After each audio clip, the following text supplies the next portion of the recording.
My dear brothers and sisters, welcome to Holiness Teaching Channel.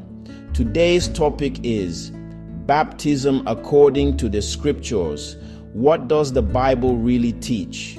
Brothers and sisters, what if you've been told you're saved, but you've never obeyed what the Bible actually says about baptism? Millions have accepted traditions without searching the scriptures for themselves. The day of judgment will not be based on church tradition. It will be based on God's word. Holiness is not optional. Jesus is the only way. God is not mocked. Today, let's open the Bible and discover what the scriptures teach about baptism. Baptism is one of the most discussed subjects in Christian belief. Many people have opinions, many churches have traditions, but one question matters above all. What does the Bible actually say? Jesus himself said, "Sanctify them through thy truth. Thy word is truth." John 17 verse 17, King James Version.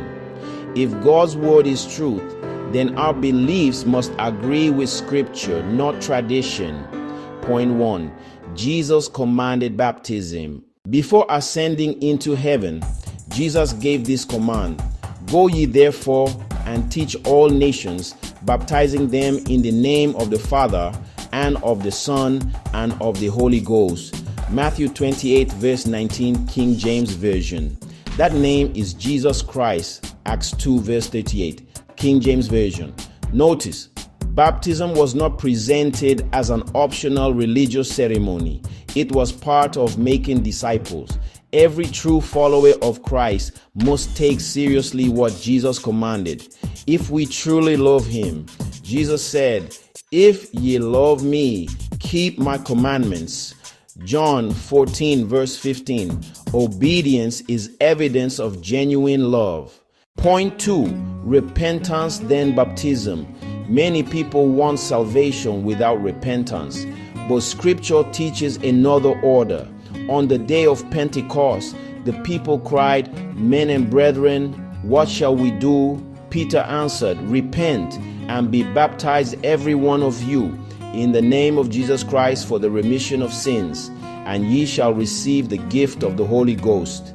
Acts 2 verses 37 to 38, King James Version. Notice the biblical pattern. Hear the gospel, believe, repent, be baptized, walk in the newness of life. Repentance means turning away from sin, not merely feeling sorry. God desires transformed hearts. Point 3. Symbolism. Paul explains baptism beautifully. Romans 6 says, "We are buried with Christ through baptism. Just as Christ rose again, we should walk in the newness of life." Baptism is a public declaration. My old life is dead. My sins have been left behind. I belong to Jesus Christ.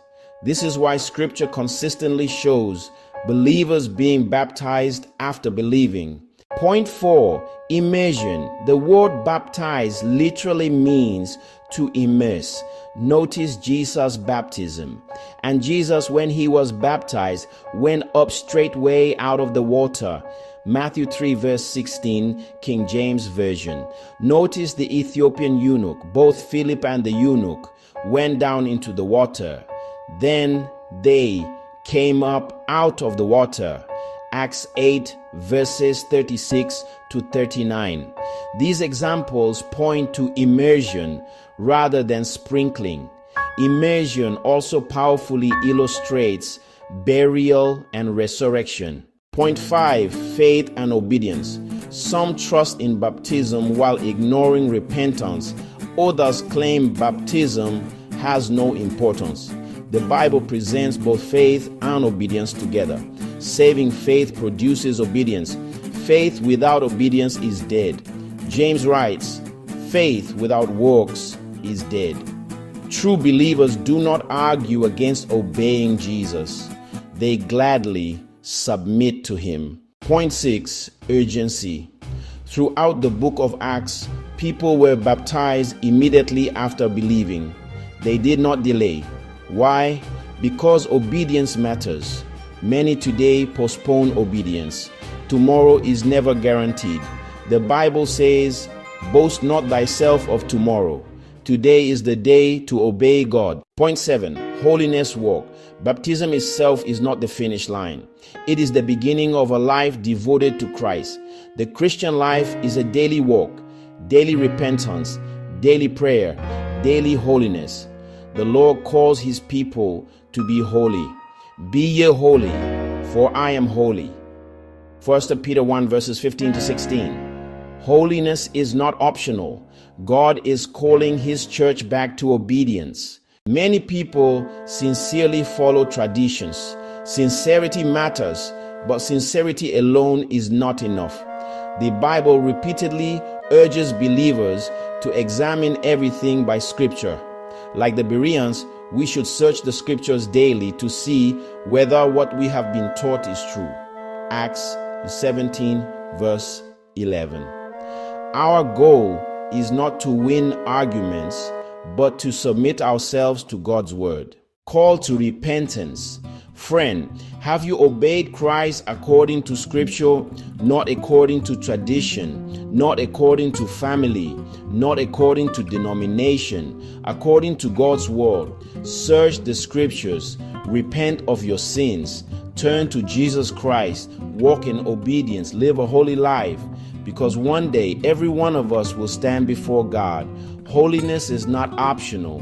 Jesus is the only way.